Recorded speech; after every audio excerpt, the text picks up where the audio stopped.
Hey everyone, welcome back to another episode for Gaming for Beginners.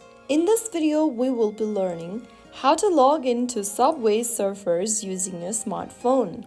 First of all, tap open the Subway Surfers app icon to launch the game, and once you're in the main screen where the runner stands, tap on the gear icon at the top right corner of the screen, and this will open up the settings menu. Inside settings, look for the connect or the sign in options. You can go ahead and sign in using Game Center, Facebook, or with your Apple account.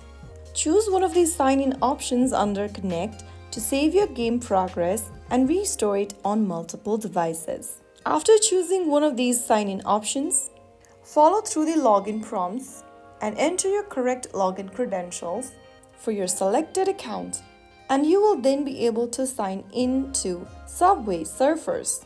Once logged in successfully, your progress will be saved, and you will then be able to play the game. This will ensure your game progress, coins, characters, and high score are saved even if you switch devices or uninstall the app. So that's how you log into Subway Surfer on a smartphone. If you found the video helpful, don't forget to like, share, and subscribe the channel for more tutorials. I'll see you in the next video. Thanks for watching.